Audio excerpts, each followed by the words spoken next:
Economic growth in China is the cornerstone of the Communist Party's legitimacy. Economic growth equals wealth, and wealth equals social stability. That's the equation. So at 7%, China's economy is chugging along bang on target.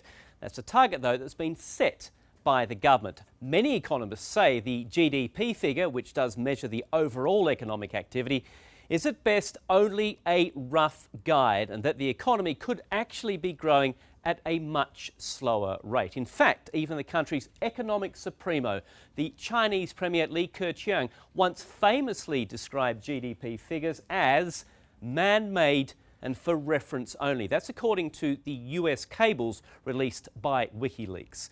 A more accurate guide, say some economists, looks at things like electricity usage, the amount of freight shipped, the number of passengers travelling around the country, the amount of cargo at seaports.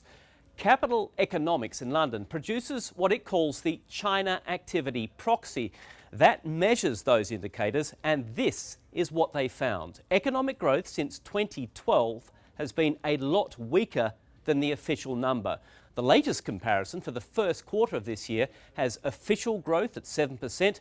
The CAP has growth at 4.1%. Independent economist Andy Sher agrees. China does not have an independent statistics bureau. It depends on local governments reporting the number from bottom up. And the local governments do have incentives to distort numbers. What does it matter? Well, it's all about jobs. At its most fundamental, economic growth creates work. And on that front, Sher says, the Chinese authorities can rest easy.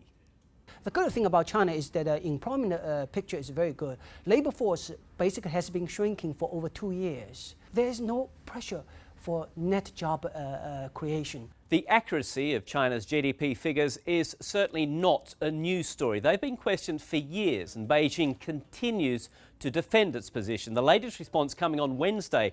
The National Bureau of Statistics said at a news conference that, quote, "We don't overestimate our GDP."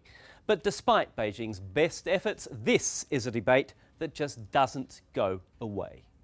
Andrew Stevens, CNN, Hong Kong.